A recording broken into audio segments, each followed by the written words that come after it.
I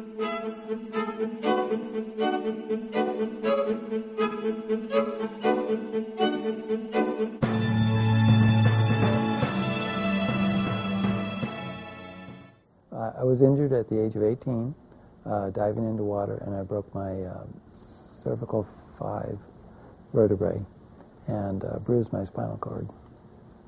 And I haven't really driven since until just now. So it's been 35 years since I last drove. The Department of Rehab and the PASS program have provided me funding to purchase a vehicle and have it equipped for driving and eventual work. Well, I'd say everyone that we deal with is extraordinary because they have to be really motivated to even get here into the shop because they've gone through the whole process to be authorized to get the equipment and to do the training, and having people tell them that they can't do it and having to justify it based on that they're working or they have other interests. I had to do an evaluation that the Department of Rehab paid for. I went through 3 days of sort of a fitting and some driving instruction, and they took me through a number of different, grueling tests to make sure that I could drive a vehicle. And then after that, they said, now I just had to find funding. All these adaptations to vehicles, hand controls, especially more advanced systems, they're very expensive. If you don't have private health insurance that's going to pay for a vehicle and the adaptations, and you're not independently wealthy, look for an independent living center in your area. There's also the Department of Vocational Rehabilitation that oftentimes has funding for those kinds of adaptations, especially if they are necessary to go to college, to get an education, in order to get a job, or to go to job interviews, to go to work. It's all medically necessary at that point. Typically, the funds are federal funds that are administered through the states. In California, you need to go to become a client of the Department of Rehab. A service like this is called a technology assistance service. People go to the Department of Rehab for help, for attendant care and educational opportunities and a lot of different factors, but one of them is getting independent transportation.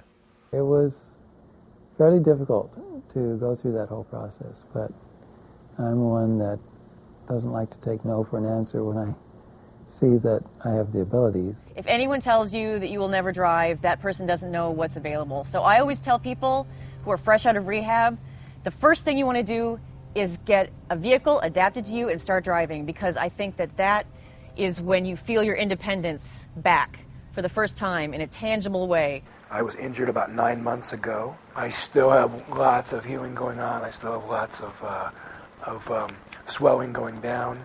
I've already gotten back moving my fingers a little bit, and my leg moves a little bit, and my left toes are moving. The middle finger is moving just a little bit of my right hand, so pretty soon I'll be able to flip people off. From what I hear and what I've seen from talking to other quads, is that there's a van that you can get which opens up the door and spits the little ramp right out to you. You drive right up. There's no driver's seat. The chair is my driver's seat. I drive in. There's a lockdown mechanism, and I just lock myself in. There's a 3-prong mechanism on the steering wheel, which locks my hand in, and then there's a brake and a gas on the left-hand side, and I'm driving. I'm an occupational therapist, and I'm also a certified driver rehabilitation specialist. And I work here at Northridge Hospital as the program coordinator for the driver preparation program. Most of our clients come through as self-pay.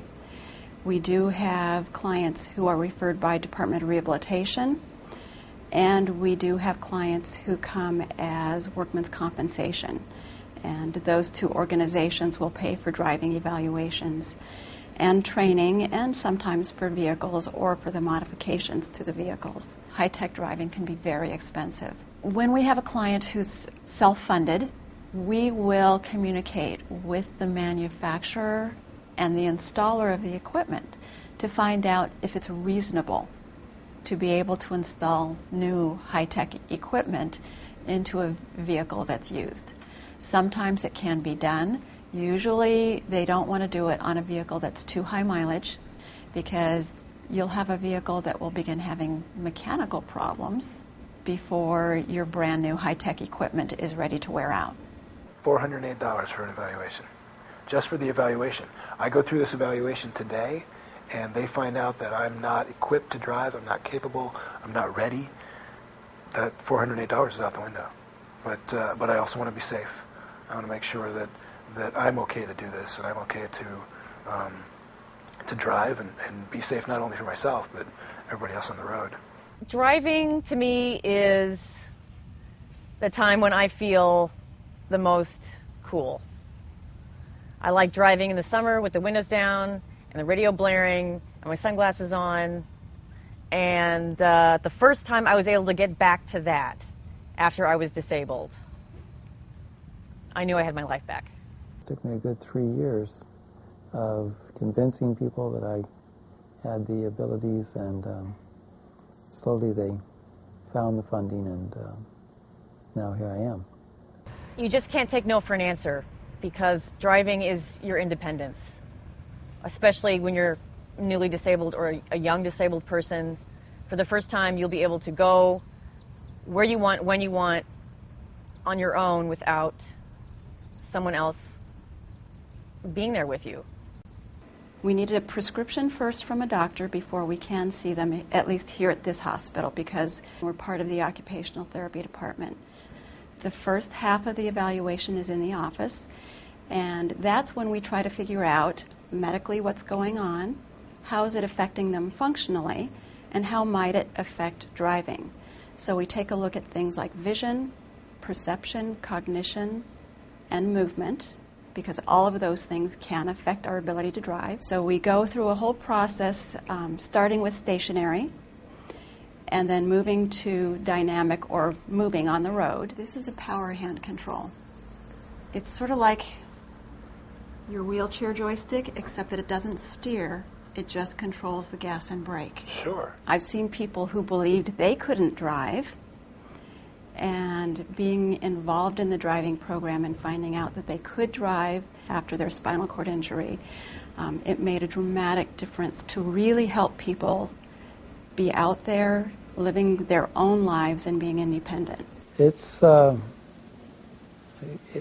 to imagine, really, in terms of my freedom, because I've had caregivers driving me everywhere, and it's kind of a limited thing because the social services normally only allow a certain amount of hours per month to be driven somewhere, so I don't get driven around very much, other than to school and back. And so it's going to open so many doors for me. I'm kind of excited about to see what it will do. It's a service business. We see these people for years and years, and we know people for 30 years who have been driving several vans. We've had people who we talk to their parents later. Parents say, ever since he's gotten the van, he's not home. I've been using the Access vans, which is fantastic. It's a great system, but you have to call the day before. Sometimes they're late. Sometimes they're 2.5 hours late, and that's okay. I can deal with it. You learn patience more than anything when you're in this situation. But it's going to be really nice to be able to come and go as I please. I'm ready, and I'm a go-getter. I can get some friends. I'll drive to Vegas. Why not? I'd love to paint it black, put a red stripe on the side of it, and have the A-Team music playing wherever I go.